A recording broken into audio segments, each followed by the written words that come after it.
Hello, welcome back to episode 10 of my Cold War introduction for the coursework. This time I'm looking at an issue to do with the end of the Cold War, and that is the policies of Reagan. Now, as I've probably said before, that it's mostly right-wing American historians right-wing Americans generally, who would suggest that Reagan won the Cold War in general, and that they suggest this because Reagan puts an immense amount of pressure on the Soviet Union, and that under that pressure, the Soviet Union is forced into a position where it has to capitulate. And the argument is that Reagan deliberately manipulates this and is the dynamic force in forcing the Soviet surrender. He does this in a variety of ways, or his policies in a variety of ways. Firstly, through what he says. Reagan uses rhetoric to make himself sound aggressive towards the Soviet Union. His most famous example of that, in 1983, he referred to the Soviet Union as an evil empire. In 1982, he talked about putting communism on the ash heap of history. He had already talked about how communism was basically that communists were liars and cheats, and that it was a totalitarian evil. So in lots of ways, Reagan was very strident and outspoken and very clearly anti-communist. Now, this helped him. Firstly, it made the expansion of the military look a little bit more intimidating and worrying for the Soviets, because it seemed to link with his hatred of communism, and therefore potentially he could start a war. But also later on, when Reagan reaches out to the Soviets and starts to negotiate with them, there's no way that anyone is going to criticize Reagan for being soft on communism. So it also allows him the flexibility later on to actually deal with and seek accommodation with them. However, that's not the main thread of the triumphalist argument that says that Reagan won the Cold War. He also takes obvious steps to limit trade with the Soviets, and in particular that hurts them because he limits trade in technologies that the Soviets haven't got or are struggling with.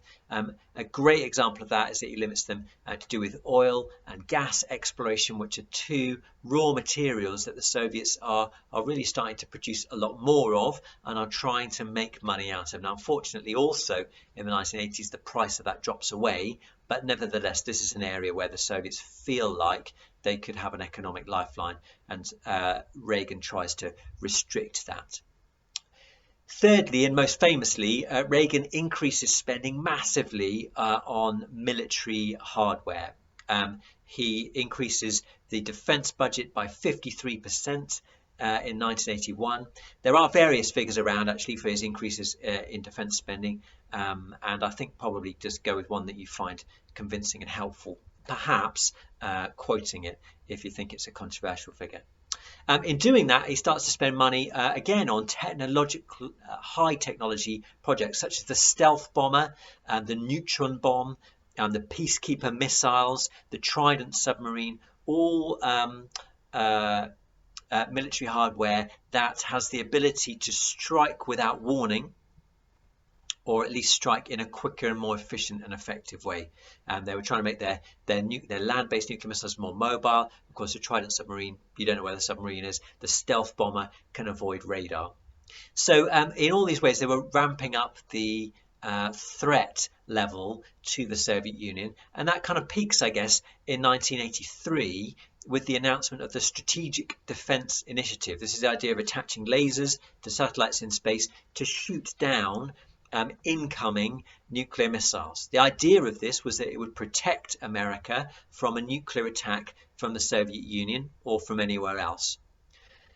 The fear on the Soviet side is that once America is protected, there's actually nothing stopping America starting a nuclear war. And Reagan did talk about, in his first term at least, the possibility of a prolonged nuclear war, not just a strike, but an actual nuclear war.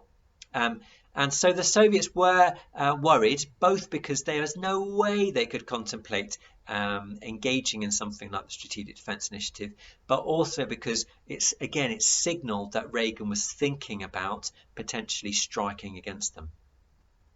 Unusually for the Reagan argument, I think here we can really see the impact upon the Soviet Union.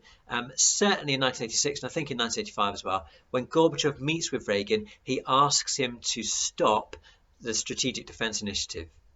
Reagan is adamant that he won't, that Reagan wants to plow on and carry on. But there's clear evidence here that Gorbachev and the Soviets are worried about the potential of SDI to destabilize the world.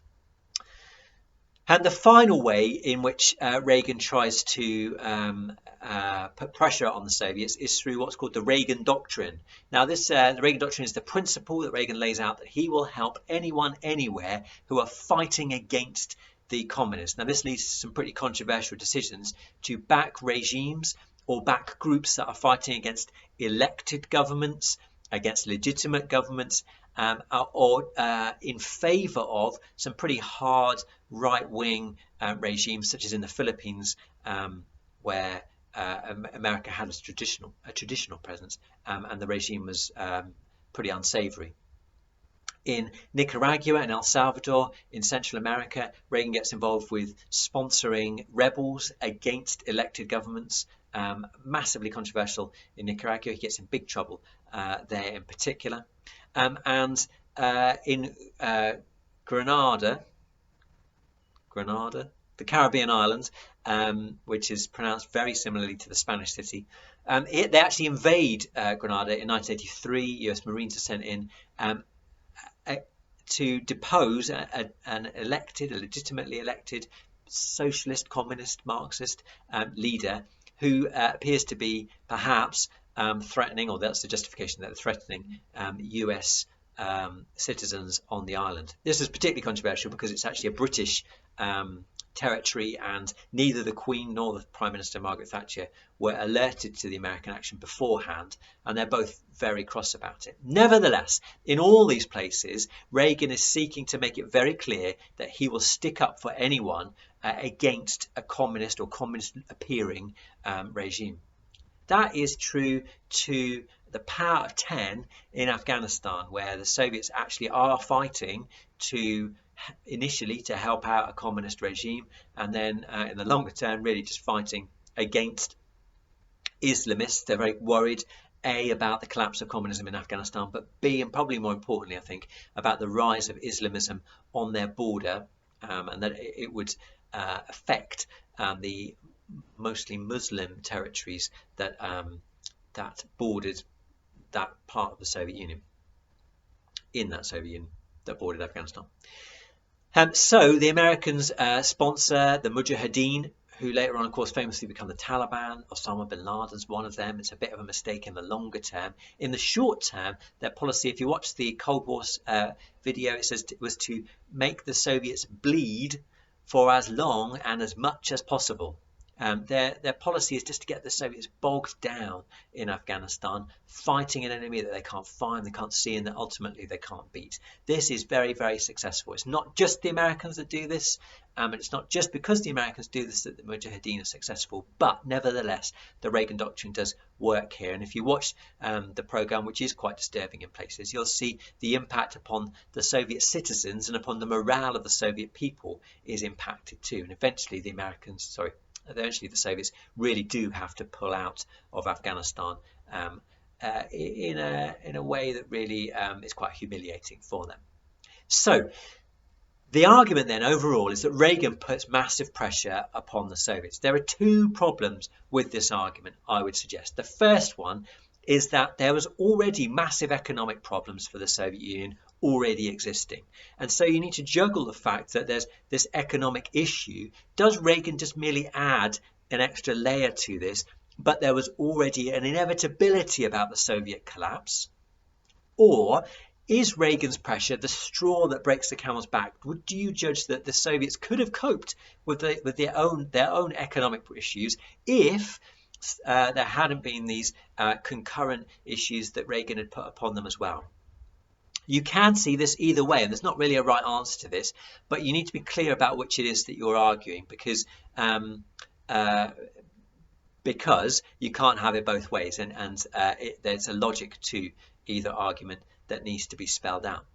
The other issue that I think there is with the Soviets collapsing because of Reagan's pressure on them is that it needs to be linked to Reagan's actions need to be linked to Soviet reactions. Now, I've already said this does happen in the case of SDI, but it's harder to see the impact in other places. There aren't really examples of Soviet reactions to the rhetoric, and there are quite limited examples of Soviet increases in spending in the early 80s. So look out for them. If they're not there, then that is a definite flaw in the argument. If they are there, of course, it helps to prove that the Soviets felt they had to respond at a time when they definitely couldn't afford it. So overall, that's the Reagan argument. There is a sort of corollary to the Reagan argument, which is that some historians go further than saying he was aggressive and say that he was aggressive, but then he calmed it all down and reached out to the Soviets. For that argument to work effectively, you really do want to be saying that Reagan does that before Gorbachev gets in power. Otherwise, Gorbachev kind of gets all the credit for schmoozing Reagan in the mid to late 80s. And there is evidence, actually, that Reagan tried to set up talks with Konstantin Chernenko, the Soviet leader before Gorbachev, but Chernenko was too ill to attend those talks. And also that Reagan proposes in, I think, 1984, arms talks that would lead to a reduction in nuclear weapons, again, to Chernenko, which the Soviets are unable or unwilling to respond to at that time. Both of those things do suggest, actually, that Reagan plays a perhaps more dynamic role in reaching peace than perhaps some of the Reagan supporters would have argued themselves. There's a bit of a rattle through the Reagan argument, but I hope that makes sense. And thanks for watching, and I'll see you next time.